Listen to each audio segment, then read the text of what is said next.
Hello and welcome to Palace Intrigue. I am your host, Mark Francis. Christmas at Sandringham under Queen Elizabeth had taken on very familiar patterns, but this year will obviously be different. The Express reports Queen Camilla will reportedly be inviting her children, Laura Lopes and Tom Parker Bowes, to the royal family Sandringham estate. Queen Camilla's grandchildren have also been invited to attend the royal festivities, according to reports. A source told The Sun, Camilla is keen that her family are at the heart of Christmas, particularly as Charles won't have his youngest son there. The Express adds over 70 guests will be invited to spend the holidays with the royals, including William, Kate and the kids.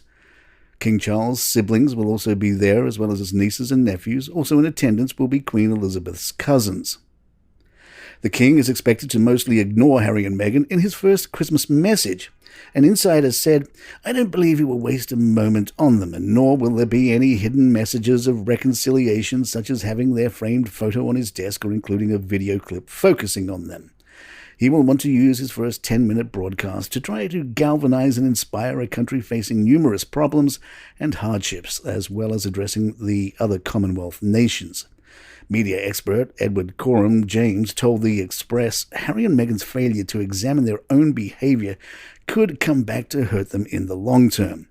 He is wise and experienced enough to know to steer as far away from family matters as he now must also do from politics and his old hobby horses like climate change. I'm sure King Charles will take time to reflect on his mother's phenomenal achievements and the enormous legacy she has left. James said, in crisis comms, when someone comes to us and says, I'm in a spot of bother, this has happened, people on social media are really saying nasty things about me, help. One of the most basic tenets of reputation management is to show humility in the face of adversity. You show humility and you show introspection. If, on the other hand, you take the approach of, I'm not responsible for any of this is all one giant smear campaign against me, none of this is my fault, everyone else is lying, I'm completely innocent, it's us two who are right and the score of other people who are totally wrong, you rarely build sympathy that way. And without sympathy, you don't get an audience on board with your attempt at crisis management, and it actually ends up making the other side much more believable than you. Harry and Meghan are invited to the King's coronation, which happens to fall on young Archie's birthday. Author Tom Bower said, Harry is his son and His Majesty will always love him. While things are difficult at the moment, the door will always be left ajar. The date was chosen because it's just before the state opening of Parliament and Charles will want to appear as king with his crown and the whole ceremonial robes. Despite the invite, Harry and Meghan reportedly want the royal family to apologize to them before they attend the King's coronation. The Times suggests they are upset that the palace did not respond to any of the claims made in the Netflix documentary. A source said, nothing like that was ever done when Harry and Meghan raised various concerns. No meeting, formal apology, or taking responsibility or accountability. That is hard to swallow. 100% yes, they'd like to have a meeting.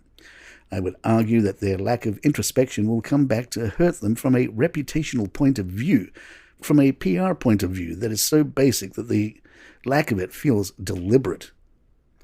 The palace is believed to be baffled at the notion of an apology, with a source asking The Sun, who's apologizing to whom?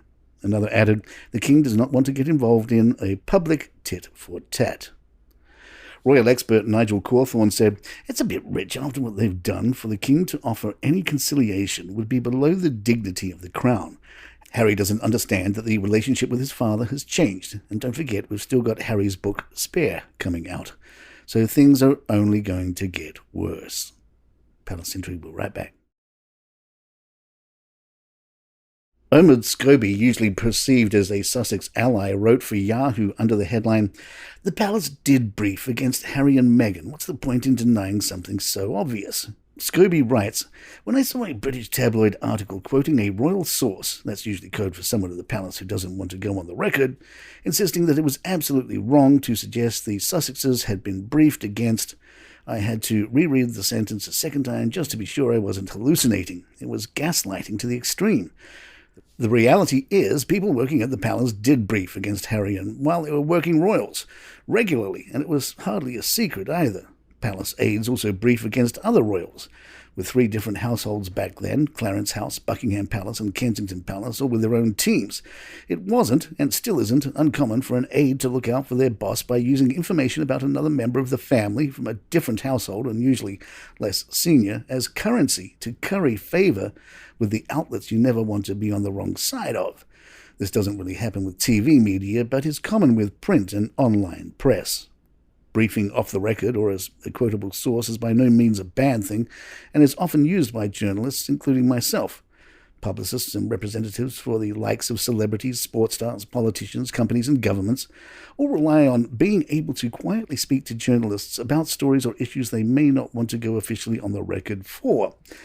In the palace's case, it can be a useful way of sharing useful or sensitive information to journalists ahead of an engagement or important moment, or simply to deny or address a story they may not want to give oxygen to. As is often the case, these back and forths quickly get messy. And it's a shame because so much of it could be avoided by simply not being so compelled to respond to and brief on every little thing. For a family that pretty much owns the term, never complain, never explain, it's almost laughable that the majority of them and the people they keep close to their sides have yet to actually master it.